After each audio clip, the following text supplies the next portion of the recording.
Under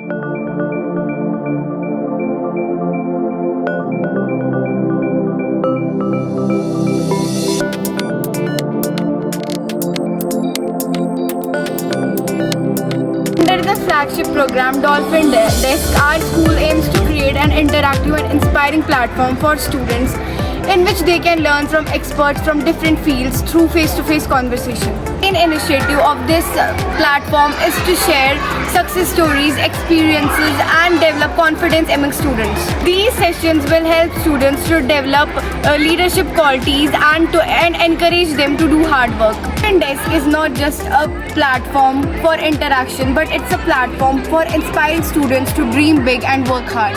तो आज हमारे डॉल्फिन डेस्क पॉडकास्ट का पहला एपिसोड है और आज हमारे साथ डॉल्फिन इंटरनेशनल स्कूल के sports director mister Ali sir हैं। तो आइए आज हम उनसे बात करते हैं और जानते हैं कि वो अपने स्टूडेंट्स को डिफरेंट मैथ्स के लिए कैसे प्रिपेयर करते हैं।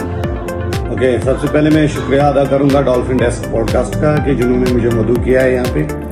तो इसके बाद जो दूसरा शुक्रिया जाता है वो स्कूल मैनेजमेंट को जाता है जिन्होंने कि इस स्कूल के लिए, इस स्कूल के बच्चों के लिए ये जो डिफरेंट एक्टिविटीज़ हैं इनका इनेकाद करते हैं और उनको उसके लिए तैयार करते हैं। जब मैं यहाँ आया तो जो हमारे स्कूल के चेयरमैन सर हैं उन्होंने क्लियरली बोला था कि जो हमारा विजन है वो ये है कि हमारे बच्चे न सिर्फ एकेडमिक्स में बल्कि बाकी एक्टिविटीज़ में भी पूरे इंडिया के साथ कम्पीट करनी चाहिए। तो सर हम आपसे पहले जानना चाहेंगे कि ऐसी कौन सी चीज़ थी जिसने आपको इस स्पोर्ट्स में आने के लिए और इस फील्ड की तरफ जाने के लिए इतना इंस्पायर किया। जहाँ तक मेरा इस फील्ड में जुड़ने का सवाल है तो मैं आपको बता दूं कि बचपन में मैं काफ़ी मुश्किल हालात से गुजरा था, तो बहुत परेशान रहता था। लेकिन एक चीज़ थी जो मुझे बहुत खुश करती थी, वो थी फील्ड, स्पोर्ट्स फील्ड। जब भी मैं कोई गेम खेलता था मुझे मैं इन परेशानी से दूर होता था। जो आप मुझे ये बताइए, जो आजकल के बच्चे हैं वो एकेडमिक्स और स्पोर्ट्स को कैसे एक साथ बैलेंस कर सकते हैं?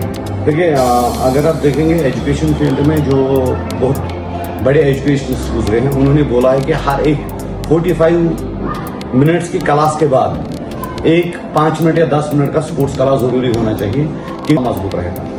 अब मैं आपसे ये जानना चाहती हूँ कि आप अपने बचपन में कैसे स्टूडेंट थे और आप अपने बचपन में कैसे बैलेंस करते थे एकेडमिक्स और स्पोर्ट्स को?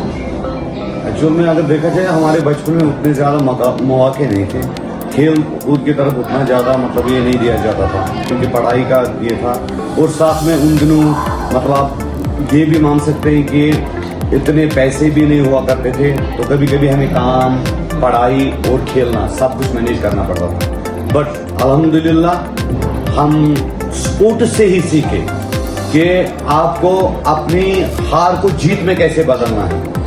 तो मैं टाइम टेबल बनाता था, सवेरे 5 बजे हम जाते थे खेलने के लिए, उसके बाद स्कूल जाते थे, वापस आते थे, फिर होमवर्क करके शाम को फिर हम 1-आधा घंटा खेलते थे और इस तरह से पढ़ाई भी हुई और स्पोर्ट्स में भी हम खेले।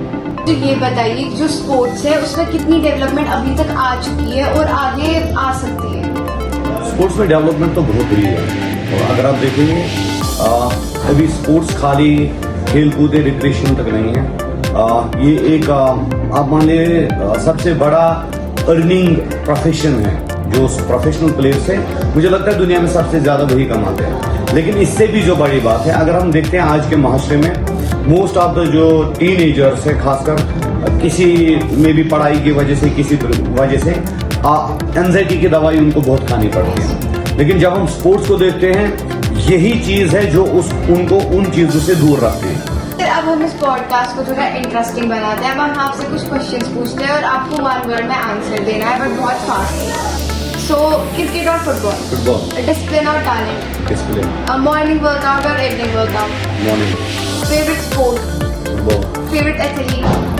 मतलब आपको किस वे में इंस्पायर करते हैं? क्योंकि वो एक लो बैकग्राउंड से आते हैं, अपनी हार्डवर्क की वजह से दुनिया के अभी तक उनको बोला जाता है कि दुनिया का बेस्ट प्लेयर है। और even at the age of 40 अपनी हार्डवर्क, डेडिकेशन की वजह से वो अभी भी फील्ड में है और अभी भी one of the best on the field है। ओके, फिटनेस और strength? Strength. Indoor or outdoor games? Outdoor, Teamwork or leadership? Team work, Win or learn? Learn, Coach or player? Player, Speed or skill? Skill, Practice or match? Match, Summer sports or winter sports? Both, Both नहीं. Summer, Energy drink or water? Water, Motivational word? Hard work, Dream tournament? IPL, Favorite sports movie? Goal, Toughest sports? Football, One word for students? Keep practising, keep learning, One word for sports? One word for sports, my world. तो recently Birla open mind school में basketball tournament हुआ था जिसमें हमारे school से 2 teams गई थी, एक बॉयज टीम और एक गर्ल्स टीम, जिसमें गर्ल्स टीम जीत गई और बॉयज टीम रनर अप थे। तो सर अब हम आपसे जानना चाहेंगे कि इन 2 टीम्स में ऐसी क्या डिफरेंस रही जो बॉयज रनर अप हुए और गर्ल्स विनर?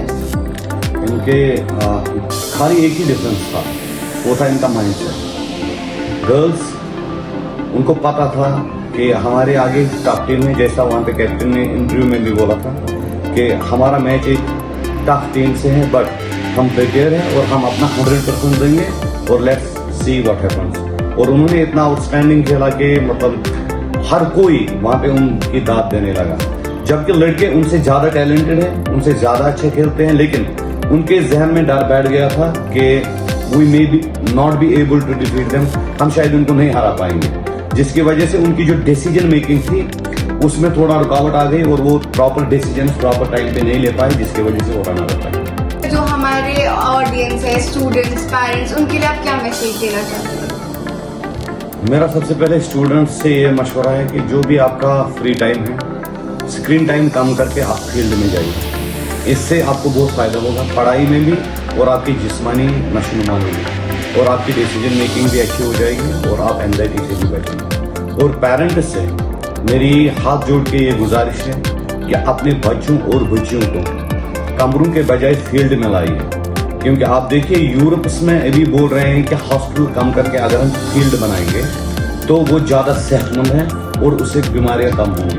अगर हम देखेंगे कि हमारे कश्मीर में मोस्ट ऑफ द जो बोन इश्यूज है वो गर्ल्स या लेडीज में इसलिए पाई जाती है क्योंकि हमने उनको कभी सनलाइट दिखाई ही नहीं है, जबकि हमारी लड़कियां बहुत ज़्यादा केपेबल है आगे बढ़ने के लिए। तो thank you so much Ali sir, हमें अपना प्रीशियस टाइम देने के लिए, और आपके वर्ड्स हमारे लिए बहुत मोटिवेशनल थे।